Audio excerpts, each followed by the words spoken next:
julho de 1996, Knoxville, Tennessee. Em um estacionamento, o corpo seminu de um homem foi encontrado, brutalmente espancado. Ao seu redor, espalhadas no asfalto frio, moedas americanas, canadenses e alemãs totalizavam quase $4.000. Quem era ele? Como foi parar ali? Bem-vindos ao canal Arquivo de Mistérios.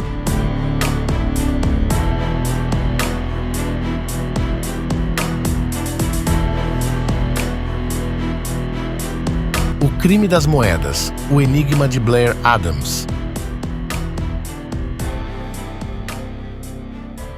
O tenente Jim Jones chefiou a investigação. O conteúdo da carteira do homem o identificou como Blair Adams, de 31 anos, de Surrey, colônia britânica, no Canadá. Blair era um capataz de uma construtora em Surrey, na Colômbia Britânica. Aqueles que o conheciam dizem que ele gostava do seu trabalho e o fazia bem. No entanto, no verão de 96, o comportamento alegre de Blair começou a mudar.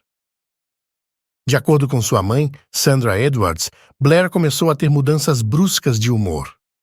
Algo estava obviamente muito errado. Ele não estava dormindo bem, algo estava errado. Perguntei a ele inúmeras vezes o que estava errado. E ele disse: "Acho que não devo lhe contar sobre isso. E até hoje não sei o que isso é." E o comportamento estranho dele só aumentou.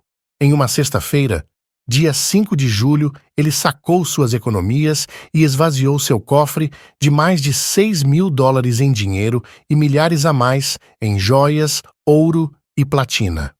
Logo em seguida, partiu de carro em direção à fronteira dos Estados Unidos. No domingo, Blair tentou entrar nos Estados Unidos, mas como um jovem solteiro carregando uma grande quantia em dinheiro, Blair se encaixava no perfil de um traficante de drogas. Sua entrada foi recusada. No dia seguinte, Blair apareceu em seu trabalho. Mas ele não estava lá para trabalhar. Ele pediu seu cheque ao chefe e pediu demissão. O comportamento estranho de Blair continuou. Naquela tarde, ele gastou $1.600 em uma passagem aérea de ida e volta para Frankfurt, Alemanha. Seu voo partiria no dia seguinte, mas poucas horas depois de comprar a passagem, Blair estava novamente desesperado para entrar nos Estados Unidos. Ele apareceu na casa de um amigo em pânico, com medo de que alguém estivesse tentando matá-lo, mas seu amigo não conseguiu levá-lo para a fronteira. Então, na terça-feira, em vez de partir para a Alemanha, Blair alugou um carro e voltou para a fronteira. Dessa vez, ele conseguiu passar. Ele acabou em Seattle, onde, de acordo com o tenente Jones, ele comprou uma passagem só de ida para Washington, capital dos Estados Unidos. Blair chegou em Washington na quarta-feira de manhã cedo, alugou um carro e foi para Knoxville, mais de 800 quilômetros a sudoeste. Este trajeto causou estranheza, pois ele praticamente deu meia volta. Não fazia sentido ele ter ido para o leste e depois voltar quase 1.000 quilômetros. Blair foi visto pela primeira vez em um posto de gasolina em Knoxville por volta das 5:30 daquela tarde. Ele reclamou com o frentista que seu carro não dava partida. O frentista disse que ele tinha as chaves erradas. Blair ficou em Knoxville até amanhã. No dia seguinte, abandonou o carro alugado e conseguiu pegar carona até um hotel próximo.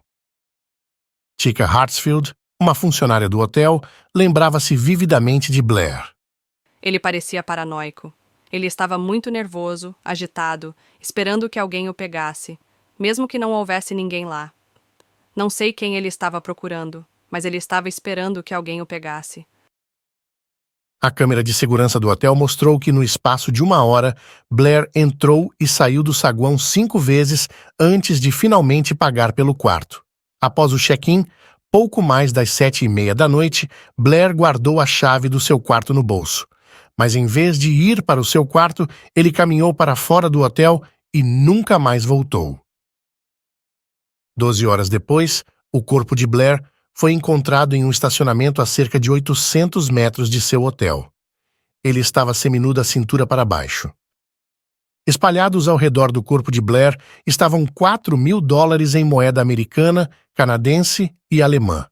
Um pequeno pacote continha outros $2.000 em ouro e joias. De acordo com o relatório da autópsia, Blair sofreu muitos cortes e escoriações. A polícia acredita que alguns dos ferimentos foram causados por se defender de um ataque. Blair foi morto por um golpe violento que rompeu seu estômago. O que Blair tanto temia? Quem ou o que o perseguia? Por que ele atravessou o país em um trajeto sem sentido, fugindo de um perigo que jamais foi identificado? Perguntas sem respostas. Um enigma que o tempo ainda não conseguiu resolver. Este é o canal Arquivo de Mistérios. Inscreva-se e ative as notificações para não perder nenhum vídeo novo. Até a próxima!